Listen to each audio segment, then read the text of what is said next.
자유한국당 소속 의원 3명이 5.18 민주화 운동을 폄훼하는 발언을 쏟아내 논란입니다. 호남 지역 주민들은 어떤 시각으로 바라보고 있는지 직접 들어봤습니다.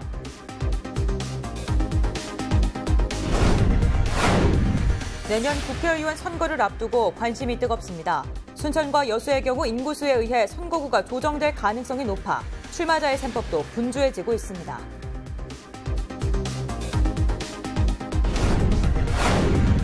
최근 화훼 시장 매출이 줄면서 어려움을 겪고 있지만 경쟁력 강화를 통해 당당히 살아남은 곳이 있습니다. 장평 화훼 단지의 틈새 공략을 살펴봤습니다.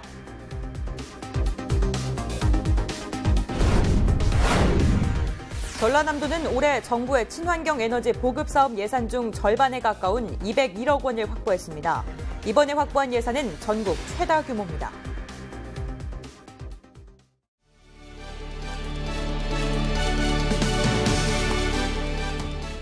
시청자 여러분 안녕하십니까? 헬로티비 뉴스 시작합니다. 첫 소식입니다. 얼마 전 자유한국당 소속 의원 3명이 5.18 민주화 운동을 폄훼하는 발언을 쏟아내 파문이 일었죠. 민주화의 성지인 호남 지역 주민들은 이들의 발언을 과연 어떤 시각으로 바라보고 있을까요? 여론은지금에서 주민들의 생각을 직접 들어봤습니다. 고정민 기자입니다.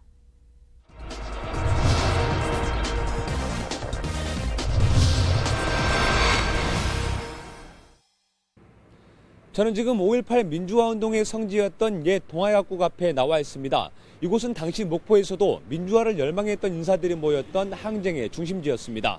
그런데 최근 자유한국당 일부 의원들이 5.18과 관련해 망언 수준의 발언을 쏟아냈습니다. 5.18 민주화 운동을 폭동으로 피해자들을 종북 좌파로 매도했습니다. 심지어 김진태 의원은 북한군이 개입했다는 막말까지 쏟아냈습니다. 최근 김 의원은 광주를 찾았는데 5.18 자체를 부인하는 건 아니라면서도 정작 광주 시민과 피해자들에겐 사과 한마디 없었습니다. 저도 그분들의 아픔을 같이 하는 사람입니다. 그런데 이 진위가 왜곡되어 있는 것 같아서 그게 특히나 더 안타깝습니다. 저는 이 5.18 자체를 부정하는 사람이 아닙니다. 오히려 5.18 유공자의 명단을 공개하라는 요구만 되풀이한 김 의원. 사과도 반성도 없는 행태에 광주의 분노는 좀처럼 가라앉지 않고 있습니다. 5.18 망언에 대해 해당 국회의원 제명 및 퇴출운동을 강력히 필터할 것이며 고소고발 등 법적 조치도 취해 나갈 것이다. 일반 시민들도 5.18 폄하 발언을 망언으로 규정하면서 분노로 들끓었습니다. 독재 정권에 의한 탄압이었다고 이미 결론이 나 있는 상황인데도 굳이 그걸 들추어내서 그로 인해서 많이 피해를 받고 했던 사람들에게 상처를 주는 거는 제발 그런 얘기 같은 걸 함부로 좀 안 했으면 좋겠습니다. 저도 광주 시민의 한 사람으로서 그런 거 들을 때마다 조금씩 성질이 나는데요. 해당 의원들의 진심 어린 사과와 징계 요구도 잇따랐습니다. 5.18의 의미를 알고 그랬다면 천하에 못 쓸 사람이고 모르고 했다면은 참 자질이 의심스럽고 그분들을 욕되게 한다는 것은 있을 수가 없는 일이라 생각합니다. 제명 내지 국회의원직을 상실시켜도 무난할 정도로 큰 잘못을 했다.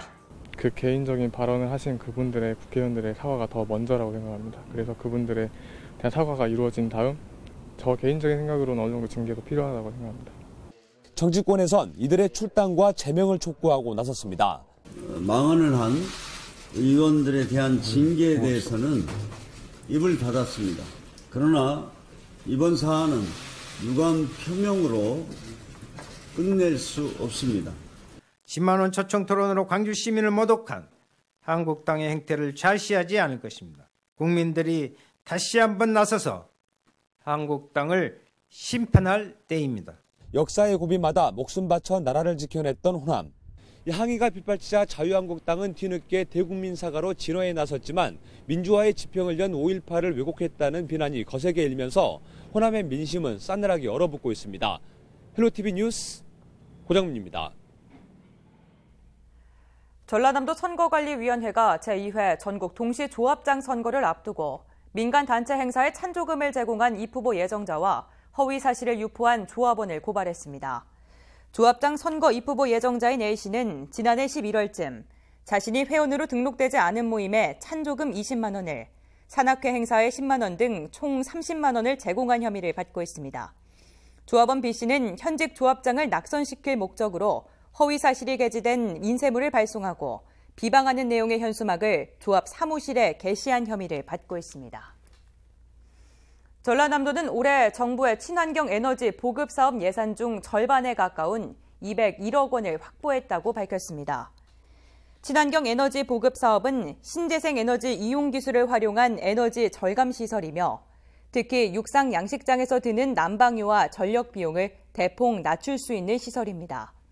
사업 확보액은 해수열 히트펌프 165억 원을 비롯해 복합열 히트펌프 15억 원, 인버터 9억 원, 양식장 태양광 발전시설 12억 원 등입니다.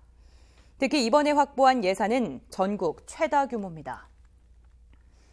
전라남도와 완도군이 2021 완도 국제 해조류 박람회 국제 행사 승인을 받기 위해 총력을 다하고 있습니다. 두 기관은 지난해 12월 공동 개최 업무 협약을 맺고 국제 행사 승인 신청서를 해양수산부에 제출했습니다. 신우철 군수와 양근석 해양수산국장은 차례로 해수부를 방문해 국제 박람회 개최 필요성과 지원 당위성을 제시하며 국비 20억 원을 지원해 줄 것을 건의했습니다. 완도군은 이번 박람회가 해조류와 해양치유 산업을 발전시킬 수 있는 절호의 기회로 보고 콘텐츠 개발에 전력을 다하고 있습니다. 두 기관은 또 개최 당위성 논리를 개발해 대외경제연구원 타당성 조사에 적극적으로 대비할 계획이며 국제 행사 승인 여부는 오는 7월 최종 결정됩니다. 전라남도는 인도 챈나이에 시장 개척단을 파견해 현지 시각인 지난 12일 100만 달러 규모의 수출 계약을 체결했다고 밝혔습니다. 전라남도 시장 개척단에는 전남 지역 식품기업 2곳과 공산품 10곳 등 모두 12개 회사가 참여했습니다. 이들은 이번 인도 챈나이를 비롯해 인도 콜카타와 방글라데시 다카의 수출 상담회를 열어 총 4,350만 달러의 상담 실적과 7건 136만 달러의 수출 계약을 체결했습니다. 내년에 치러지는 국회의원 선거를 앞두고 벌써부터 선거구에 대한 관심이 높습니다. 특히 전남에서는 순천과 여수 선거구가 관심 대상인데요. 한 곳은 인구가 늘고 한 곳은 인구가 줄면서 선거구가 조정될 가능성이 높기 때문입니다. 이에 따라 예비 출마자들의 발걸음도 분주해지는 분위기인데요. 네, 오늘 이와 관련해서 성정환 기자와 함께 자세한 이야기 나눠보겠습니다. 네, 성정환 기자, 먼저 선거구를 결정하는 기준이 좀 궁금한데요. 이 인구수가 기준이 된다고 하는데 공식이 참 복잡합니다. 어떻게 나눌 수 있는 건가요? 네, 전국의 선거구 내 인구수는 5,200만 명 정도 됩니다. 이 인구를 현행 지역구 253개로 나누면 20만 5천 명 정도 되는데요. 여기에 선거구 간의 인구 편차를 2대1로 정한 헌법재판소 결정을 적용하면 연형 국회의원 선거 인구 상한선은 27만 3천여 명, 인구 하한선은 13만 6천여 명이 되는 겁니다. 다시 말해 27만 3천여 명을 넘으면 국회의원이 2명이 되고 13만 6천여 명 밑으로 내려가면 인근 지역과 통합될 수도 있다는 겁니다. 물론 이는 현재 총선 제도가 그대로 적용될 경우의 이야기입니다. 네, 자 그럼 우리 지역을 한번 살펴보죠. 전남은 어느 선거구가 분리될 가능성이 있는 건가요? 네, 전남에서는 무소속 이정현 의원이 있는 순천시가 있습니다. 순천시는 인구 상한선을 넘긴 인구 28만 명을 유지하고 있기 때문에 국회의원이 2명이 될 지역구로 유력한 곳입니다. 때문에 후보들의 물밑 움직임도 분주한 상황인데요. 김광진 전 의원과 김선동 전 의원, 노관규 전 시장과 서가번 전 의원 등이 후보로 거론되고 있습니다. 네, 이와 반대로 여수시는 인구가 줄면서 통합될 수도 있다는 이야기가 돌고 있는데요. 좀 어떻습니까?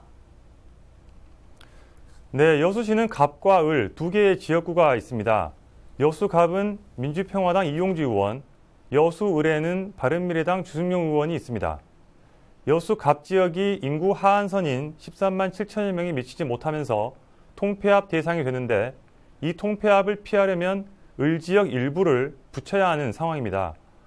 갑 지역은 이용주 의원을 비롯해 비례대표인 바른미래당 최도자 의원과 김유화 전 시의원, 주철현 전 시장 등이 내년 총선 후보로 거론되고 있습니다. 을 지역은 주승용 의원과 권세도 민주당 국민통합위원회 부위원장, 박완규 민주당 부대변인 등이 후보로 거론되고 있습니다.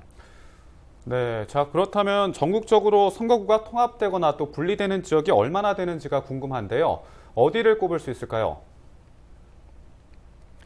일단 통합 가능성 있는 지역은 앞서 말씀드린 여수 갑 지역구가 있고요. 더불어민주당 박재호 의원의 지역구인 부산시 나물이 있습니다. 그리고 민주당 백재현 의원의 지역구인 경기도 광명시 갑 등 모두 3곳이 검토되고 있습니다. 이 선거구 3곳이 통합해서 벗어나려면 인근 지역에서 동 하나 정도를 떼서 붙여야 하는데 후보별로 유리한 곳도 있기 때문에 어디를 떼서 붙일지 결정하기도 쉽지 않습니다. 네, 그렇군요. 이 반면에 분리되는 곳은 아무래도 이 정치 신인들도 좀 관심이 있을 것 같은데요. 어느 지역이 좀 검토되고 있습니까?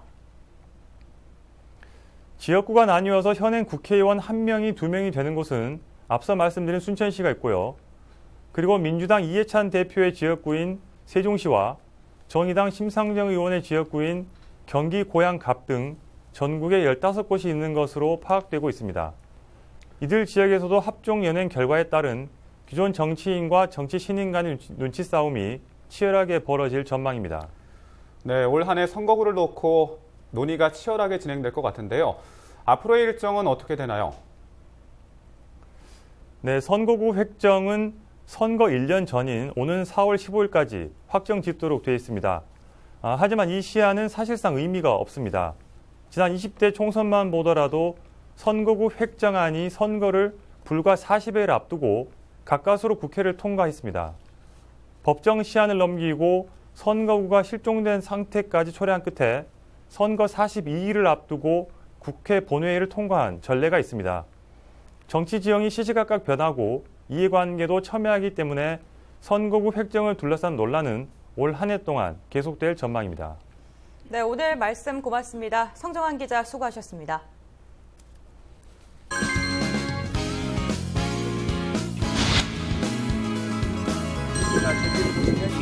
이 가운데 사람이 산업단지 마을을 가면서 특별한 신선한 소리를 들을 수 있고요.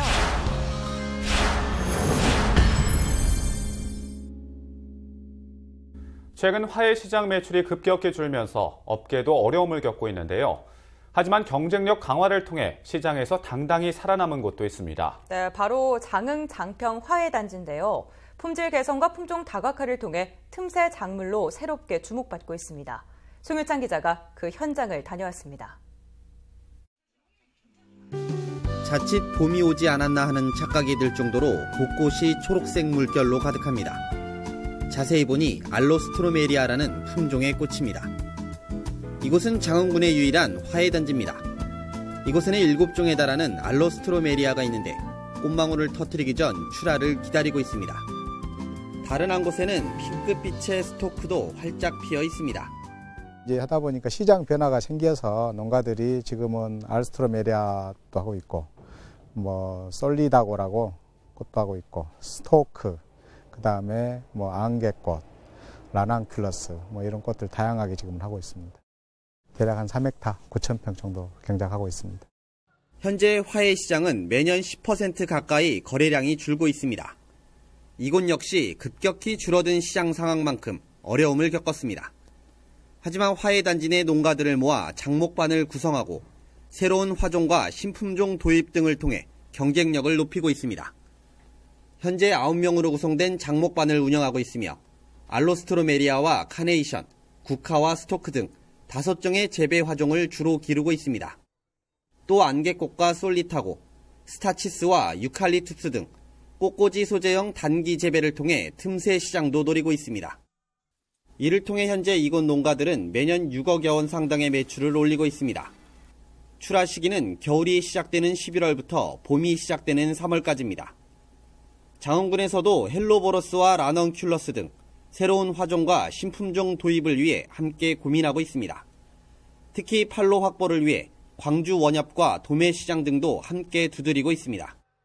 다른 산업들에 비해서 약한 편이긴 하지만 어떤 농업의 다양성이나 그리고 이제 화훼 산업이 꼭 농업으로뿐만 아니라 어떤 감성을 자극할 수 있는 그런 문화적인 산업으로 접근을 해서 조금 더 화훼 산업이 활성화될 수 있고 소득 장목이 될 수 있도록 산업을 활성화시키고 또 확대해 나갈 계획입니다.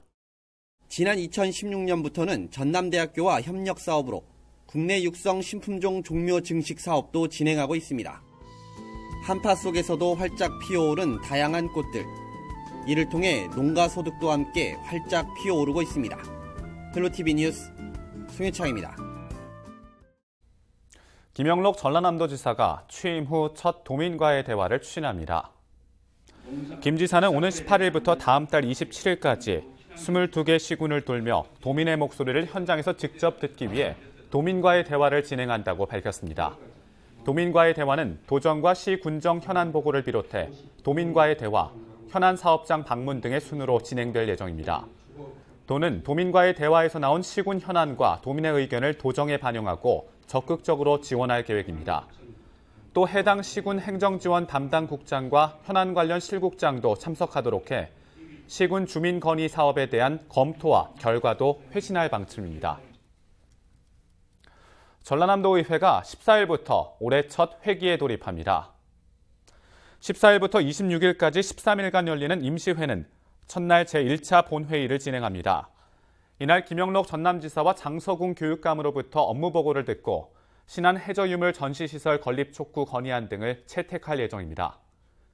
상임위원회별로는 해당 실국의 업무보고와 질의답변 시간을 가지며 의원 발의와 집행부에서 제출된 각종 조례안 등 안건을 심사해 오는 26일 제2차 본회의에서 최종 심의 의결할 예정입니다. 간접 흡연을 막기 위해 흡연시설을 늘려야 한다는 주장이 나왔습니다. 국회 최도자 의원은 서울시 금연구역 지정은 최근 5년 동안 15만 5천여 곳이 증가한 반면 흡연시설은 지난해 9월 기준 63곳에 불과하다고 밝혔습니다.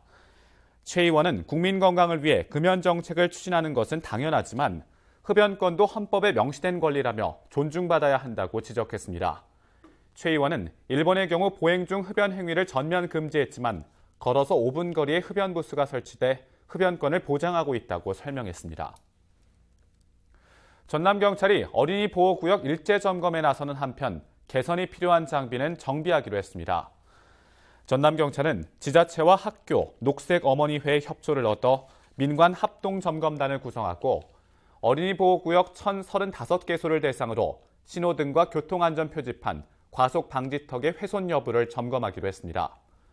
이번 점검에서 훼손됐거나 노후된 장비는 전면 작업에 나서기로 했습니다.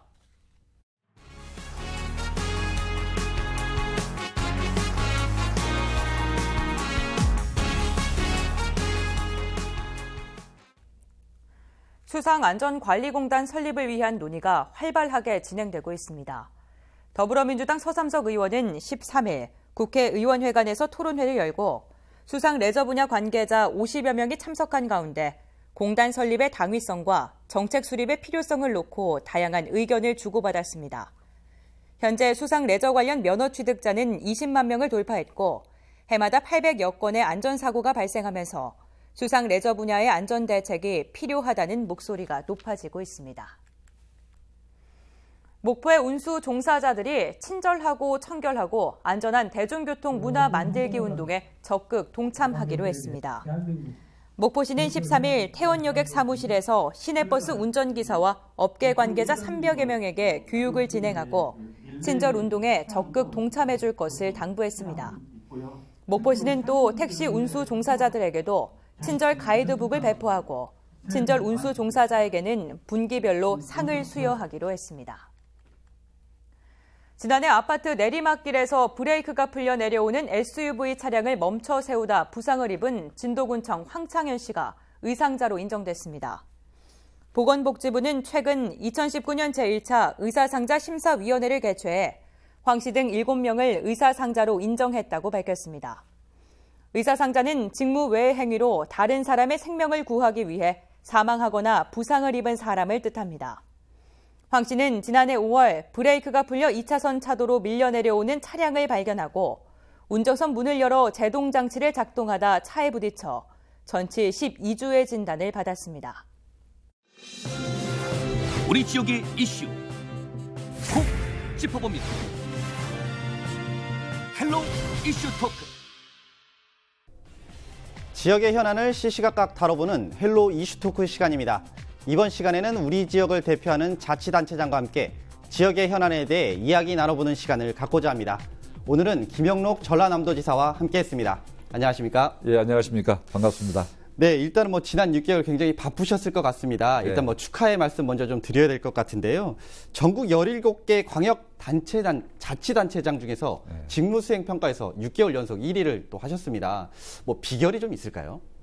비결이라고 하면은 따로 비결이 있을 수 있겠습니까? 나름대로 열심히 했습니다만은 우리 도민들께서 정말 후한 평가를 해 주신 데 대해서 감사의 말씀을 드립니다. 이제 앞으로 정말 2년, 3년 후에 좋은 평가 우리 도민들께서 정말 잘했다 하는 평가가 나올 수 있도록 더 열심히 하겠습니다. 그리고 이제 우리 도민들과 현장 소통 또 항상 여러 분야의 소통을 많이 해서 우리 도민들의 목소리를 귀담아 들으면서 우리 전라남도 생명의 땅 으뜸 전남이 될 수 있도록 최선의 노력을 다하겠습니다. 네, 이제 좀 본격적인 질문에 좀 들어가야 될 것 같습니다. 뭐 국비를 지난해보다 8,088억이 늘어났습니다. 예산으로 보면 6조 8,104억 원이라고 하는데요. 사실 그동안 우리가 현안 사업으로 잡아놨던 사업들이 올해부터 좀 본격화할 수 있을 거로 좀 기대가 되고 있습니다. 어떤 사업들이 좀 있을까요? 예, 이제 6조 8천억이 됐고요. 지난해보다 8천억 정도 이렇게 대폭 늘어났기 때문에 우리 도민들께서도 대단히 좋아하시는 것 같습니다. 그 중에서도 이제 내용적으로 보면은 그동안에 우리 전라남도의 수건 사업들이 되게 많이 해결이 됐습니다. 그래서 경전철 전철화 사업, 광주 송정에서 순천까지인데요. 그 사업 기본 계획 예산 10억 원이 확보가 됐고요. 또 무안국제공항 활주로 연장 사업, 기본 설계비가 예산이 확보가 돼서 이제 활주로 400m 연장하면은 9주랄지 미주까지도 대형기가 뜨고 내릴 수 있는 그런 발판이 마련됐습니다. 또 남해안철도 경우에도 목포에서 보성까지입니다만은 3,900억의 예산이 대거 확보가 됐고요. 거기도 전철화가 지금까지 아니었는데 전철화가 할 수 있는 여건이 이번에 마련이 됐습니다. 그래서 결국은 목포에서부터 부산까지 또 광주 송정에서부터 부산까지 전철화를 통해서 앞으로 2시간 반 내지 한 3시간 정도면은 충분히 부산과 우리 호남 주요 도시가 왔다 갔다 할 수 있는 그런 여건이 마련됐기 때문에 이번에 이런 것은 획기적인 진전이 있었다 생각을 합니다. 아울러서 여수 고흥 간의 연도 연륙 사업도 대거 예산이 확보가 돼서 올 연말이면은 이제 완공이 될 수 있게 됐고요. 그뿐만 아니라 이제 여러 가지 우리가 지역 산업도 중요하지 않습니까? 그래서 아열대 농업 연구 클러스터 이런 예산이 확보가 됐고 또 에너지 ICT 융복합 지식산업센터 이런 부분은 나주 혁신도시에 또 확보가 됐습니다. 그래서 전체적으로 SOC뿐만 아니라 미래 전략산업까지 포함해서 대거 예산이 확보됐다 이렇게 말씀드립니다. 네, 이제 좀 세부적인 얘기를 좀 해야 될 것 같습니다. 그 전에 앞서 축하드렸듯이 또 하나의 또 경사가 또 하나 또 생겼습니다. 말 그대로 이제 한전공대가 이제 전남 나주로 확정이 됐는데요. 사실 이 부분 굉장히 많은 노력들을 좀 하셨을 것 같은데 그동안의 추진 과정들 좀 얘기 좀 해주시죠. 열심히 준비를 했습니다. 그리고 최종 평가 결과가 나주 혁신도시 광주 전남 상생의 가장 최적지라고 할 수 있는 광주 전남 나주 혁신도시로 이렇게 부지 내로 위치를 하게 됐는데요. 정말 잘 된 일이다 이렇게 생각을 합니다. 이제 나주 혁신도시에 위치하기 때문에 광주 전남 상생으로도 최적지고 앞으로 한전공대 설립을 통해서 세계적인 공과대학으로 만들어 나가면서도 양 지역의 상생 그리고 에너지 융복합 단지를 활성화하는 최적의 이번에 결정이 이루어졌다 이렇게 생각합니다. 아울러서 우리 도내에 있는 목포대학이랄지 순천대학이랄지 동신대학 이런 대학 또 강주권 대학과도 함께 연계시켜서 상호 연구 협력 사업을 할 수 있는 그런 좋은 여건이 마련됐기 때문에 앞으로 우리 도민들과 함께 한전공대가 세계적인 공과대학이 될 수 있도록 적극 지원하도록 하겠습니다. 네, 일단 또 지난해 또 남해안 상생 발전 협약도 좀 체결을 하셨습니다. 후보 시절부터 또 준비를 해오셨던 내용이실 텐데요. 전남, 부산, 경남 이렇게 3개 시도의 자치단체장께서 모이셔서 이렇게 협약까지 체결을 하셨는데 어떤 전략으로 이런 시너지 효과를 좀 기대를 하시는지 좀 궁금합니다. 이제 과거에 백길로 다녔을 때는 우리 남해안을 통해서 많은 인적 물류가 왔다 갔다 했는데요. 결국 서울 중심으로 이렇게 국토 균형 발전이 안 되고 서울 중심으로 되면서 이런 것이 다 끊긴 거거든요. 그래서 목포에서 부산까지 예를 들면은 지금 기차로 갔는데 빨리 가야 6시간 반, 그렇지 않으면 7, 8시간 뭐 이렇게 얼마든지 더 걸릴 수 있는 그런 형편인데요. 그래서 이렇게 해가지고 우리 남해안이 제대로 발전할 수 있겠느냐. 그래서 전남, 경남, 부산 광역시 함께 남해안 광역 경제권을 우리가 형성하도록 하고, 그중에서 특히 이 관광 분야에, 해양 관광 분야에 우리가 포커스를 맞춰서 앞으로 미래 성장 동력으로 삼고, 한반도 H축이 이렇게 신성장 경제 지도를 만들겠다고 하는데, 남해안이 이렇게 굳건한 토대가 마련돼야, 광역 경제권을 통해서 굳건한 토대가 마련돼야 한반도 H축도 우뚝 서는 거 아니냐. 그래서 우리 경남 또 부산광역시, 전라남도 해서 함께 상생 발전 협약식을 작년 12월에 맺었고요. 그걸 토대로 해서 이번에 에타 면제 사업으로 남해안 해양 관광 도로가 사실은 선정되는데 도움이 많이 됐다고 생각합니다. 네, 뭐 어떻게 보면 관련된 이야기일 수도 있을 것 같습니다. 또 이제 예비 타당성 문제인데요. 남해안 신성장 관광벨트 1단계 사업이 사실상 뭐 수산식품 수출단지 조성 사업과 함께 예타가 면제가 됐습니다. 뭐 사실은 뭐 이에 대해서 하실 말씀 굉장히 많으실 것 같은데요. 말씀 좀 해주시죠. 남해안 신성장 관광벨트 사업은 방금 말씀드린 대로 남해안 시대를 만들어 나가는데 앞으로는 꼭 필요한 사업인데요. 우선 기본적으로 SOC가 있고, 그런 다음에 그런 여건 하에서 우리가 여러 가지 콘텐츠, 역사문화 단지 이런 부분들 잘 만들어서 앞으로 신성장 관광축을 만들자 이건데요. 우선 SOC가 있어야 되잖아요. 그래서 과거에 앞에서 하원까지 그 연도 연륙 사업이랄지, 여수는 화태에서 화정 백야 사이 교량이 4개에서 필요한 연도 연륙 사업이 있었는데, 이런 사업들이 예타가 안 나와서 전혀 못했습니다. 그래서 이번 기회에 섬에 교통편을 제공하면서 우리가 해양 관광의 길로 우리 전라남도 그리고 경남, 부산 함께 나가자 해서 신청을 했습니다만은, 당초는 이 사업은 너무 예타가 낮게 나온 사업이다 해서 여러 가지 어려움이 있었습니다만은 됐습니다. 이번에 문재인 정부에서 그야말로 지역 균형 발전이 더 중요하다, 지역의 뜻을 좀 우리가 이번에 받아주십시오 해서 문재인 대통령 정부에서 흔쾌히 이 부분이 반영됐다 이렇게 생각합니다. 아울러서 또 경전선 문제 아까 이야기했잖아요. 기본 계획 예산 10억 원이 세워져 있지만은 작년 예타가 아슬아슬하게 이렇게 통과가 안 됐어요. 그런데 그 부분을 다시 예타 대상 사업으로 이번에 발표를 해줬어요. 예타 대상 사업을 발표를 해줬기 때문에 이번에 이제 정부에서도 예타 방법에 대해서 개선할까 이렇게 지금 이렇게 방안을 강구 중에 있습니다. 그래서 좀 낙후 지역도 쉽게 통과할 수 있는 예타가 돼야지 너무 어렵다 이렇게 하고 있기 때문에 이런 것 저런 거 하면은 경전선도 이번에 다시 한번 통과됩니다. 그렇게 되기 때문에 실제는 사실상 우리 전남은 1조의 해안 관광도로 경전선이 1조 7천억 정도 예상하고 있기 때문에 한 3조 가까운 예타 면제 사업이 사실상 혜택을 본 겁니다. 저는 이 부분에 대해서 중앙정부에 대해서 대단히 정말 감사하고 생각하고, 이번 예타 면제 사업은 우리 많은 도민들이 적극적으로 지지해주고 또 환영을 해주시기 바랍니다. 네, 이제 좀 관광 분야도 한번 좀 짚어보도록 하겠습니다. 관광객 6천만 시대를 또 예고를 하셨습니다. 어떻게 보면 좀 6천만? 감이 좀 잘 안 잡히는 부분일 수도 있을 것 같은데요. 그만큼 이제 문화관광 산업을 미래 주역 산업으로 키우시겠다는 얘기신 것 같습니다. 이 부분 좀 어떻게 구상하고 계신지 궁금합니다.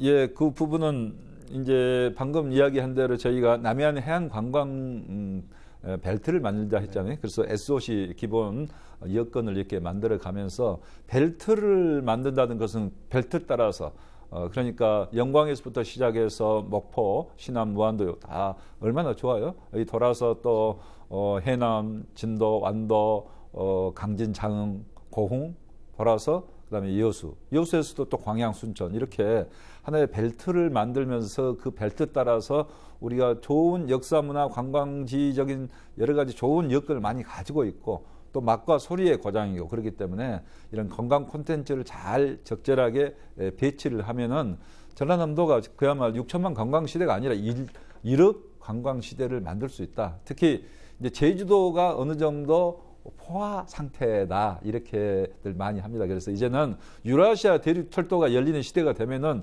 대륙의 철도 끝이 어디냐? 그럼 남해안이고 또 남해안 해양 관광은 세계적인 그런 무한한 잠재력을 갖고 있기 때문에 앞으로 그런 부분에 포커스를 맞추고 개발을 많이 하겠습니다. 그래서 목포 같으면은 근대 역사문화 특구 요즘에 많이 핫 이슈가 돼 있는데요. 이제 이런 부분으로서 앞으로 많은 각광을 받을 거라고 보고요. 아울러서 이번에 한평 쪽에도 사포 관광단지를 개발하고 호텔도 만들고 루지 이 레크리에이션 그런 부분도 이번에 설치를 하고 또 여러 가지 관광시설을 만들게 돼 있고요. 이제 여수 같은 경우는 경도에 앞으로 1조 원 이상을 투자해서 세계적인 해양 관광 단지로 만들겠다 이렇게 하고 있습니다. 그다음에 이제 여수는 그렇게 해서 해양 관광 단지 만들면서 또 그 국제 회의 도시로 그래서 컨벤션 센터도 만들고 고흥 같은데 또 완도 같은데 그 중간에도 정말 해양 휴식 힐링 할 수 있는 그런 공간으로 만들어 나간다 하면은 제가 볼 때 우리 전라남도는 이제는 이 바늘이 서말이라도 꽤 구슬이라고 하는데 이 구슬을 잘 좀 만들어서 관광단지를 적절하게 만들어서 우리가 할 수 있도록 이렇게 하면은 저는 충분하게 1억 관광 시대도 열 수 있다 이렇게 생각하고 전라남도의 앞으로 미래 주력 산업을 관광과 서비스업으로 이렇게 해서 일자리를 만드는데 적극적으로 노력을 할까 합니다. 네, 뭐 또 하나의 주력 사업이신 것 같습니다. 올해 또 각 분야의 혁신 인재 육성을 위해서 새천년 인재 육성 프로젝트를 이미 가동을 또 하셨습니다. 어떤 내용인가요? 예, 지금까지 우리 인재 육성 기금이 500억 좀 넘어가는데요. 기금 이자로 이렇게 하기 때문에 한 10억대 정도 이제 예산을 가지고 주로 중고등학생, 대학생 장학금을 주고 이제 그런 부분에 한정해서 지금 활용을 하고 있는데요. 너무 좀 형식적이지 않느냐. 그리고 액수가 너무 적다. 우리가 다리를 건설하는 데는 몇 천억을 쓰는데 돈을 쓰는데 왜 우리 인재를 육성하는데 이렇게 짜게 할 필요가 있겠느냐. 그래서 연 100억 정도 이상을 우리가 인재 육성에 투입을 하자는 게 저의 생각이고 저 이런 말씀을 드렸더니 도민들께서도 다 전폭적으로 찬성하셨어요. 그래서 장학금도 더 늘리고 정말 필요한 좋은 인재가 있다면 해외 유학까지도 시켜주고 또 우리 산업 여건들, 농업, 수산 뭐 이런 분야 산업 여건들도 있고 정말 요리로서 우리나라를 빛낼 수 있는 우리 남도 요리 전문가 젊은 사람이 있으면 키워서 이렇게 만들어내고 그런 각 분야의 혁신 리더들을 많이 만들어내는 그런 교육 프로그램 또 그런 지원이 필요하다 이렇게 생각이 돼서 앞으로 새천년 인재 육성 기금을 대폭 확대를 필요하다면 1,000억까지도 확대를 하고 또 신재생 에너지 행복발전소, 도민 행복발전소를 만드는데요. 그 수익금 나오면은 인재 육성 기금에 다 쓰자 이거죠.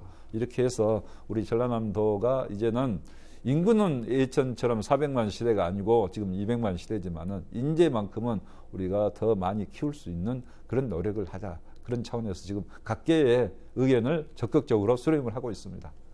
네, 일단은 뭐 다른 부분도 좀 짚어봐야 될 부분인 것 같습니다. 일단은 뭐 농도 전남이라고 또 불릴 만큼 농업, 수산업, 또 축산업 또 이런 부분들이 또 전남의 주력 산업 중에 또 하나일 것 같은데요. 특히 또 뭐 친환경 스마트 농축업 이 부분에 대해서도 또 저희가 집중적으로 또 이렇게 성장시켜야 될 부분인 것 같습니다. 앞으로 좀 이 정책에 대해서 어떻게 좀 성장시키실 계획이신지도 궁금합니다. 예, 농수축산업은 우리 전라남도의 전통적인 강점이 있는 분야이기 때문에 앞으로 적극 육성을 할 계획입니다. 우선 우리 농업인들의 소득이 좀 불안정하기 때문에 우리 농업인들의 소득을 보완해주고 좀 지원해주는 그런 프로그램을 더 마련하기 위해서 농업인 월급제, 쌀농사 지은 분들의 농업인 월급제를 금년부터 시행을 하고요.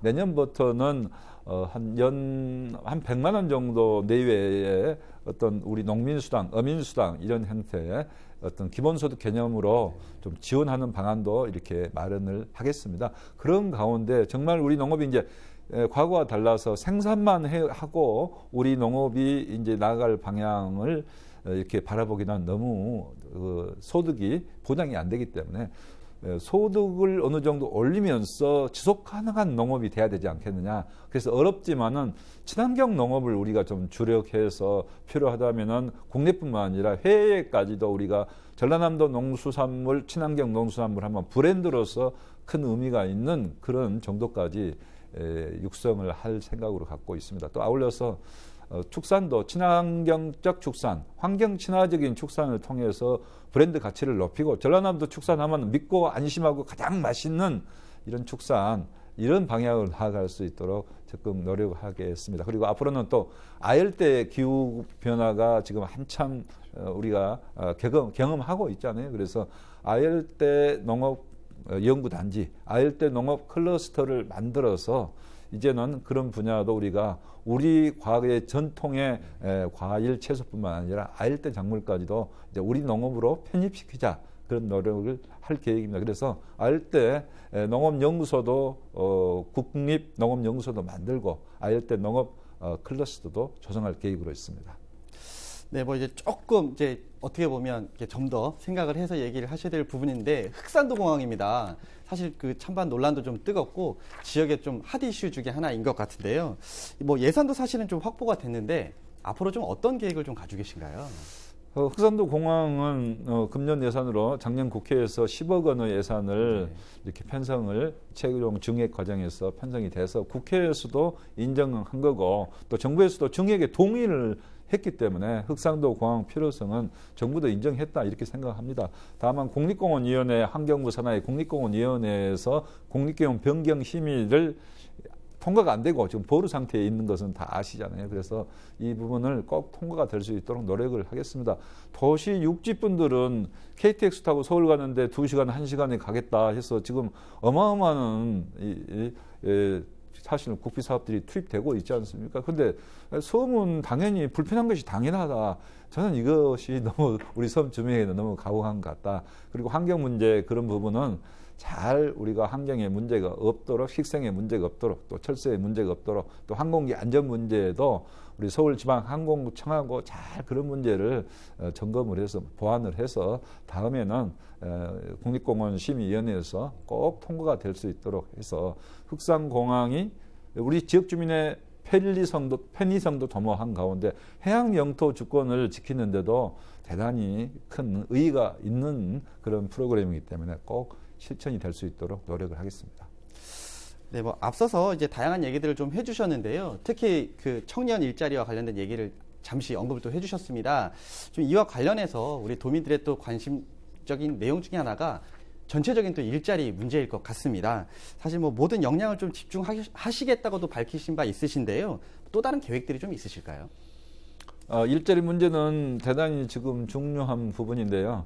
그래서 저희들이 이제 특히 청년 일자리에 많은 주안점을 두고 일을 하고 있습니다. 왜냐하면 청년이 지역 내에서 일자리를 못 찾고 타 시도로 가기 때문에 사실 인구가 주는 가장 큰 요인이 되고 있기 때문에 청년 일자리를 만드는데 나름대로 노력을 하고 있습니다. 그리고 이제 우리 기능 기초 문제도 우리 지역에 와서 좀 더 편안하게 정착을 할 수 있도록 전남에 와서 먼저 살아보기, 또 체류형 농업 그 귀농 귀촌 단지 이런 부분을 만들어서 먼저 경험하고 또 실습하면서 연구하고 실제 귀농으로 이어져서 정착할 수 있도록 그런 프로그램을 만들고 있고요. 또 아울러서 이제 뭐 목포권 같은 경우는 요즘에 조선 산업이 이렇게 살아나면서 오히려 일선이 부족한데요. 숙련공이 사실은 필요하다 그럽니다. 그래서 그런 숙련 일자리를 맞춤형으로 만들어낼 수 있도록 우리 젊은 청년들에게 그런 서비스, 교육훈련 서비스를 제공할 수 있도록 이렇게 하고요. 아울러서 이제 나주 혁신도시를 중심으로 한 에너지 신산업에도 젊은 사람들이 더 많이 올 수 있도록 하고, 또 여수 국가산업단지랄지 순천 광양 쪽도 새롭게 이제 신소재 산업 위주로 재편을 좀 더 앞으로 해서 일자리를 많이 늘려보자. 그리고 아까 말씀드렸던 관광 서비스업도 일자리가 많이 늘어날 수 있습니다. 그래서 열심히 하면은 관광 서비스업도 한 1만 개 일자리, 특히 젊은이들이 일자리가 많이 늘어날 수 있는 분야라고 생각하고 앞으로 다각적인 노력을 기울이겠습니다. 다행히 우리 전라남도가 청년 실업률이 1년 전에 비해서 많이 떨어졌어요. 그래서 전에 뭐 13%대 실업률이 요즘에는 5%대로 대거 이렇게 낮춰졌는데요. 그런 부분은 조선 산업에 이렇게 살아나고 있는 그런 부분하고도 연관이 있다 이렇게 생각합니다만은 특히 이제 청년들이 우리 지역에서 일자리를 구하고 특히 공공기관이랄지 정말 대기업이랄지 이런 데서 우리 젊은 청년들을 우리 지역 청년들을 더 많이 이렇게 인재 채용할 수 있도록 적극적인 협조를 구하도록 하겠습니다. 사실 일자리 문제를 얘기해 주시면서 비슷한 얘기를 좀 해주셨던 것 같은데 사실 이 문제는 우리 전남만의 문제는 아닌 것 같습니다. 네. 인구 절벽. 사실 뭐 어떻게 보면 수도권을 제외한 뭐 전 지역들이 사실은 인구 유출에 대해서 많이 신경들을 좀 쓰고 있는 부분인 것 같은데요. 저희가 또 2030년까지 전남 인구를 200만 목표로 또 두고 계십니다. 이와 관련된 방안들 좀 있을까요? 방금 인구 문제는 결국은 일자리 문제하고 직접 연관이 있기 때문에 일자리를 많이 만들어내는 가운데 이제 우리 젊은 분들 출산율을 높이는 정책들 그리고 안심하고 아이 키우고 출산하고 교육시킬 수 있는 그런 지역 그런 프로그램을 많이 만들어내겠다 이렇게 시책을 하고 있습니다. 그래서 예를 들면은 이제 학습 도우미도 대학생들을 중심으로 해서 공부방 도우미 역할을 할 수 있는 대학생들을 일자리도 만들어내고 또 그 농촌 학생들의 어린 학생들을 이렇게 지도할 수 있는 그런 프로그램도 만들어서 하고 있고요. 또 아울러서 저희들이 이제 그 따뜻한 행복 공동체 2,000개를 만들자. 우리 삶의 질에 있어서는 전라남도가 1등, 으뜸이 될 수 있는 그런 지역으로 만들고자 이렇게 나름대로 앞으로 노력을 많이 해보겠습니다. 네, 이제 마지막입니다. 일단 저희 도민들 그리고 저희 보시는 시청자분들께 마지막으로 한마디 좀 부탁 좀 드리겠습니다. 예, 우리 전라남도는 생명의 땅입니다. 정말 무한한 잠재력을 가지고 있고 지금까지 우리 전라남도를 남겨진 땅이라고 이야기했습니다만 이제 새로운 정도 천년 원년을 맞아서 우리 전라남도는 그동안의 날쿠를 떨치고 과거의 영광을 되살리면서 앞으로 뚜벅뚜벅 나아가는 전진의 미래의 희망찬 전진의 시대가 앞으로 펼쳐질 것으로 이렇게 확신을 합니다. 그래서 우리 도민들과 함께 소통하고 도민 제일로 모시면서 우리 도민들의 한 분 한 분의 행복을 이렇게 저희들이 보살펴 드리는 전남 행복 시대를 만들어 나가도록 우리 전라남도 우리 도민 여러분과 함께 열심히 뛰고 우리 지역 살림 살피고 지역 경제 일자리 많이 만들어낼 수 있는 전라남도 도정이 될 수 있도록 하면서 모든 분들의 복지도 함께 살피는 전라남도가 될 수 있도록 더욱 노력하겠습니다. 네, 뭐 계획하신 전남의 이 모든 계획들이 실행과 함께 결실까지 맺힐 수 있는 그런 한 해가 되기를 좀 기대해 보겠습니다. 오늘 함께 해주셔서 감사합니다. 예, 감사합니다. 2018년은 도민 제일주의 기조 아래 전남 행복 시대를 실천해 나갈 밑그림을 그렸습니다. 2019년 올해 내 삶이 바뀌는 전남 행복 시대, 전남 성공 시대가 본격적으로 열리는 새로운 역사를 써내려가는 힘찬 발걸음을 기대해 보겠습니다. 지금까지 헬로 이슈토크였습니다. 우리 지역의 이슈 콕 짚어봅니다. 헬로 이슈토크.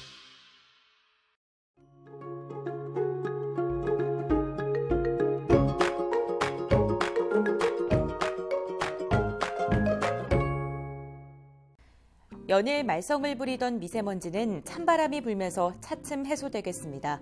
그만큼 날은 더 추워지겠는데요. 목요일 전남 일부 지역은 아침 기온 영하 5도까지 떨어져 반짝 춥겠습니다. 주간 날씨입니다. 한 주간 아침 기온 2도 내외, 낮에는 5도의 기온을 보이겠습니다. 금요일에는 눈과 비 소식이 들어있기는 하지만 양이 적기 때문에 건조함을 해소시켜주기에는 부족할 것으로 보입니다. 바다 날씨입니다. 바다의 물결은 남해 먼바다를 중심으로 다소 높게 일겠습니다. 2.5m의 파고가 예상됩니다. 건조함은 날이 갈수록 심해지고 있습니다. 일부 서해안을 제외한 대부분 지역에 건조특보가 내려져 있는데요. 건조한 대기에 불씨 관리 잘 하셔야겠고요. 큰 일교차까지 겹치면서 호흡기 관리에 각별히 유의하셔야겠습니다. 날씨 전해드렸습니다.